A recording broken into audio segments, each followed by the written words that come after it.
si j'étais juif, je souhaiterais la disparition de toute la population de Gaza, femmes et enfants inclus, tout le monde. Mais est-ce qu'ils sont tarés, ces gars? Est-ce qu'ils sont tarés? Non, mais entre vous et moi. Est-ce qu'ils sont complètement dingues? Bon alors calmez-vous, récemment je suis passé sur un live TikTok de Cassius Lady dans lequel se trouvait un musulman radical qui assumait tous ses textes. Même les textes qui autorisent, vous allez le voir, à pragmatiser des bébés et ou les rendre esclaves. C'est quoi ton projet? Et vous allez le voir, ce mec dans sa réponse m'a fait penser à ce qui se passe en Palestine. Vous le savez, mais ça fait plus d'1 an que Israël bombarde des civils palestiniens sans aucune retenue, hommes, femmes et enfants, et ce musulman valide ce genre de comportement. Mais pour les musulmans. Pourquoi? Parce que c'est Allah qui l'autorise. C'est ça l'islamisme? Ah ça va. Je veux dire, je ne vois aucune différence entre un religieux comme Netanyahou, qui appartient à la religion juive orthodoxe, et ce mec-là. Les deux sont clairement endoctrinés et motivés par des enseignements religieux. Sauf que dans un cas, le mec a un pouvoir militaire démesuré, et l'autre, c'est juste un lambda qui n'a aucun pouvoir. Mais le résultat de l'extrémisme religieux est le même dans le discours. Valider des atrocités au nom de sa religion. Car vous n'allez pas me faire croire que ce conflit n'a rien de religieux. Oui, il y a d'autres facteurs à prendre en compte, le contexte historique, tout ça. Mais il y a quand même le spectre religieux qui est omniprésent dans ce conflit. Non, c'est écrit dans mon livre que c'est à moi ça. Non, c'est Dieu qui l'a dit. Alors, petit rappel rapide avant de vous laisser avec l'extrait. Pendant les 5 premiers mois du conflit, l'armée israélienne a quand même utilisé environ 25 000 tonnes d'explosifs dans la bande de Gaza. L'équivalent de 2 bombes nucléaires. Voilà, c'est selon le rapport d'un comité spécial de l'ONU, juste pour info. Bref, je vous laisse avec l'extrait et je vous encourage à aller voir la version complète sur la chaîne de Cassius. C'est parti. Jordanix, si tu veux reprendre, vas-y. Ouais, moi j'en ai pas. Ouais, j'en ai pas pour longtemps. Tu étais passé chez Ali Babal?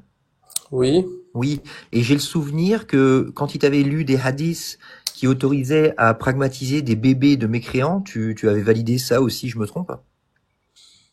J'ai dit qu'en temps de guerre, oui, ça peut se passer comme ça. D'accord. Et en temps de guerre, oui, ça a existé. C'est-à-dire que c'est pas le fait de le faire volontairement. J'ai précisé ce qui est dit dans le consensus des savants, c'est que on ne vise pas intentionnellement les civils, sauf quand par exemple ils sont mêlés à des éléments militaires. Ça, par exemple, on le trouve directement dans le droit hanbalite et dans le droit shafirite. C'est-à-dire qu'en fait, on peut encercler une ville et autrefois, il y avait des catapultes, balancer des chocs à pic, en fait, au milieu de la ville, même si cela court le risque, fait courir le risque de mettre à mort des femmes et des enfants. Et ça a existé pendant la guerre contemporaine, par exemple, la ville de Dresde en Allemagne qui a été bombardée par les Américains, ou même à Hiroshima, Nagasaki. C'est un principe même de la guerre moderne, et je trouve ça tout à fait, non, excusez-moi du mot, monsieur Jordanix, je trouve normal. Voilà, vous pouvez l'enregistrer. Mais je trouve normal de bombarder une ville avec ses civils. Et du coup, dans le hadith, il était, dans ton histoire là, ça veut dire que s'il y a eu un bombardement, qu'il y a un bébé qui est vraiment très blessé, que c'est un bébé mécréant, soit tu le termines, soit tu le prends en esclave. Je pense que c'est ça.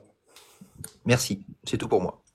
Et du coup, alors, les attaques sur Gaza finalement. C'est un peu ça, mais du côté juif. Si j'étais juif, je souhaiterais la disparition de toute la population de Gaza, femmes et enfants inclus, tout le monde.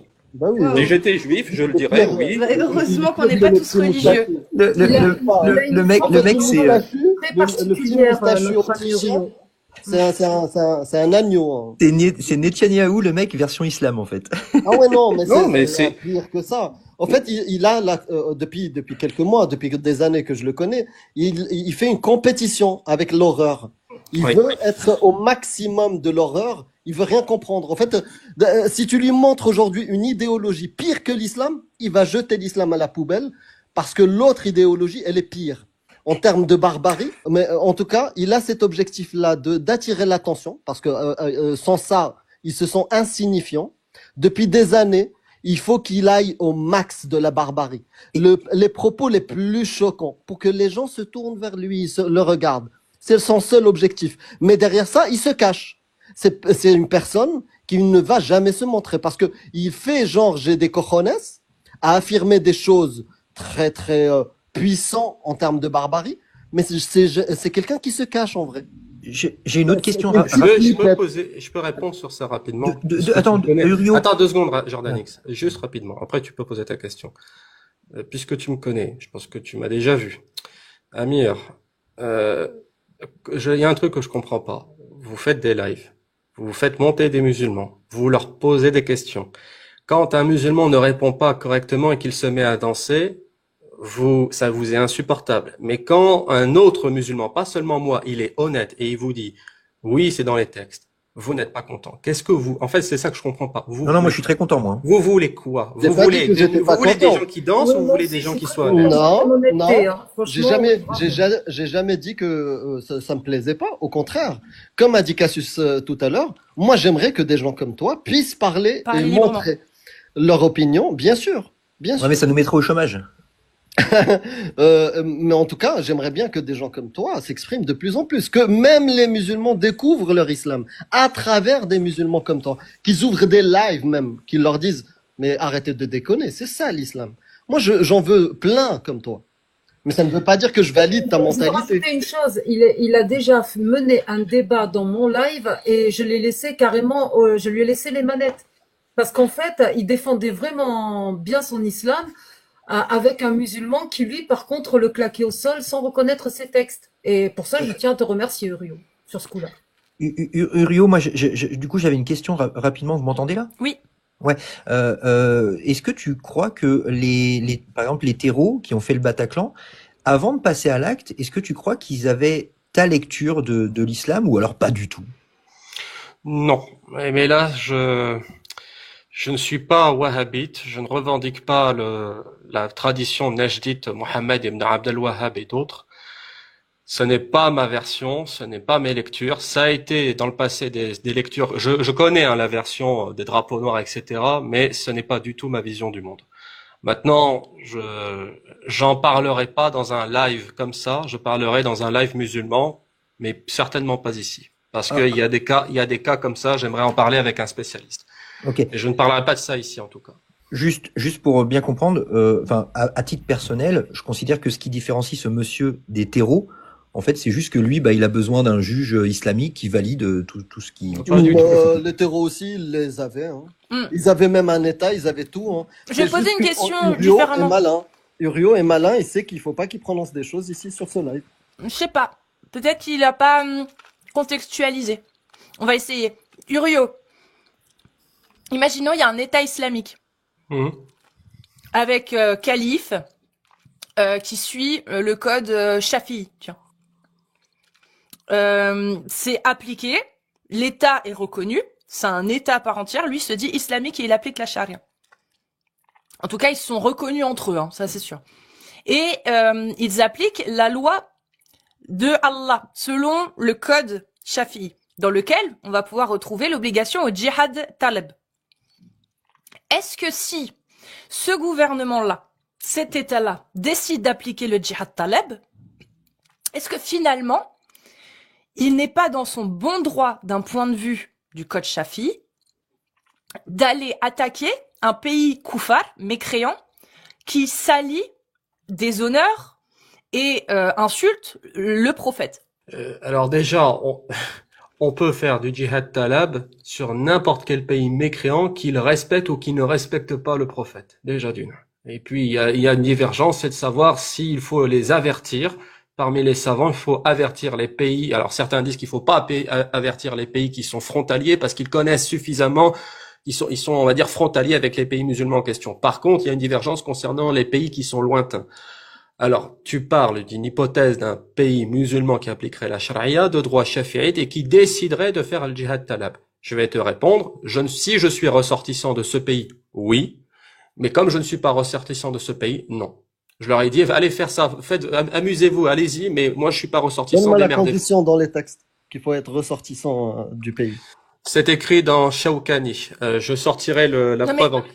Même sans poser cette question, Allah lui il dit quoi? Il dit il y a le droit ou il y a pas le droit?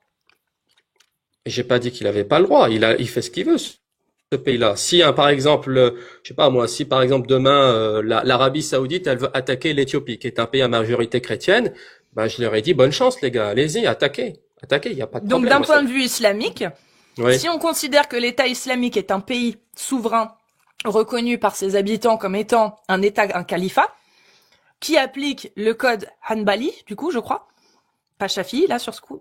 Est-ce qu'ils ont droit, selon Allah, d'aller faire, par exemple, Charlie Hebdo? Dans un pays étranger, tu veux dire? Bah ouais.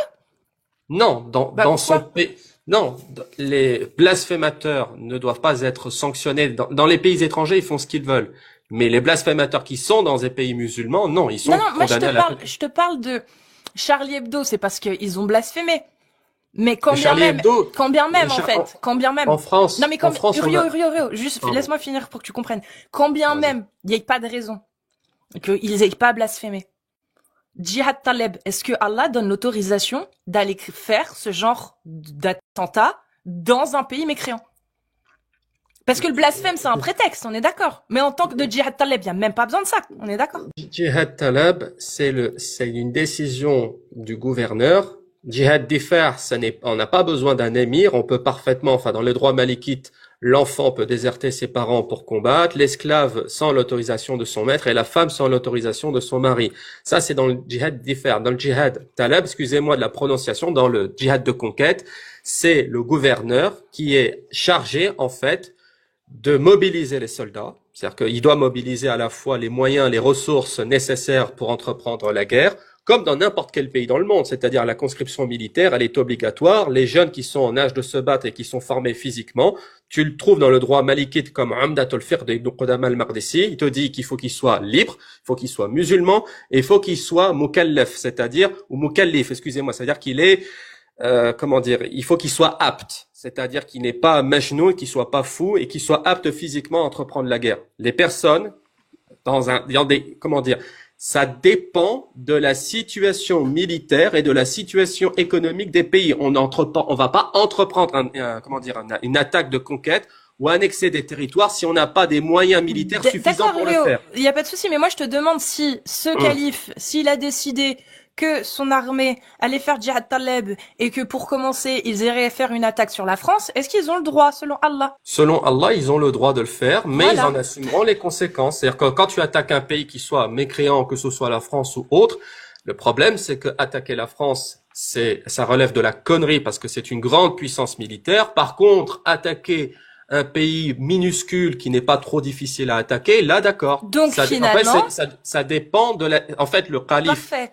Qu'il Non, mais est, ça, j'ai attends, je compris. précise. Ça, on a compris. Vas-y. En fait, ça dépend de la situation stratégique. On prend en considération la stratégie du pays que l'on va attaquer. Si le pays est beaucoup trop puissant, comme la Russie, la France, l'Angleterre ou l'Allemagne, ça relève du suicide. Donc, un calife ne se permettrait pas. Il faut qu'il évalue ses forces et celui de l'adversaire. D'accord. Donc là, on est d'accord que le calife Oui. de l'État islamique est con, mais il a le droit. Selon les lois de Allah, il a le droit d'émettre une attaque sur un pays mécréant. Il est juste con de le faire sur la France, mais il a le droit. Je le considère pas comme légitime, ce calife-là. Tu parles de Baghdadi. Non, mais selon la loi de Allah, si ce calife est reconnu comme calife auprès d'une partie de la Oumma, en tout cas de tout l'État islamique, il est reconnu comme étant le calife. Là, faut se mettre par rapport aux lois d'Allah. Eux, ils vont suivre ce que dit le fiqh, la jurisprudence Hanbali.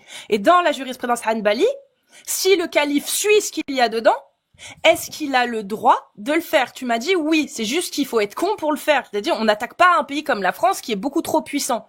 Donc, est-ce qu'on est d'accord, Urio, pour dire que la seule chose qui, finalement, toi, te fait dire que ce calife n'est pas légitime et que, de ce fait, il n'a pas la bonne interprétation, c'est juste par simple fait que il a attaqué un pays trop fort? Non, pas que ça. Dans la Aqida, bon, c'est pas le sujet du live, je t'ai dit que je ne répondrai. Je parlerai pas de ça ici. Si je veux parler de Daesh, je ne parlerai pas de cela ici. Je parlerai avec des personnes compétentes. J'ai des arguments, j'ai des documents, mais j'en parlerai pas ici. C'est tout. Parce que je sais ce que vous voulez me dire. Vous partez du principe que Daesh est islamiquement bon et que tout ce que font Daesh est en conformité. Si. Vous voulez me faire dire que le Daesh est en conformité avec l'islam. C'est un débat technique. Non, moi j'aimerais savoir sur quel sujet il n'est pas, parce que tu viens de dire que sur le fait d'attaquer un pays mécréant, c'était totalement legit dans le Djihad Taleb. Là où tu dis que toi il y a un problème, c'est qu'il a attaqué un pays qui était trop fort. Moi j'aimerais savoir sur quel point, du coup, effectivement, on peut dire Daesh 2 en 1 maintenant, s'il te plaît. Daesh 2 en 1 n'est-il pas en corrélation avec la loi islamique? Parce que sur l'attaque du Djihad Taleb, c'est légal. Donc sur quel plan il ne l'est pas? Sur le plan de la Aqida, mais je ne parlerai pas de ça ici. Je ne parlerai pas de ça, je ne parlerai pas de tâches 2 en 1 ici. C'est tout, je parlerai avec des spécialistes. Je ne parlerai pas de cela. Bon, je vais te répondre, Cassius Lady, sur des choses auxquelles t'as pas eu de réponse. Il n'y a pas de texte qui limite à un pays. En fait, le khilafa, ça peut être un groupe de personnes, d'accord? Ils vont voter pour lui. Il a pas besoin d'avoir un pays. Il peut avoir la khilafa à partir du moment où il est considéré comme khalife par un groupe. C'est bon. Il peut commencer à décider et appliquer justement les choses. Et ça, c'est malin parce que ça n'engage pas un pays. Tu vois, un pays, je sais pas, tel que le Maroc ou l'Afghanistan ou n'importe qui se retournerait contre la France, c'est très compliqué parce que le pays, celui-là, il est faible. Par contre, une khilafa sans pays, c'est encore meilleur. Ils vont attaquer quoi? Le brouillard? Non. Et toute personne de n'importe quel pays, elle peut faire allégeance à ce califat-là, même si tu habites en France, même si tu habites en Angleterre, en Suisse ou n'importe, tu fais allégeance à ce califat-là. Et là, tu fais partie des décisions de ce calife-là, et du coup, tu peux agir. Oui, la bay'a, mais moi, je n'en parlerai pas d'ici. Je parlerai pas de ça ici. Je sais, tu vas me parler de bay'a, non, t'avais pas besoin de... Non, moi, je connais le truc. Non, mais je ne parlerai pas de ça ici.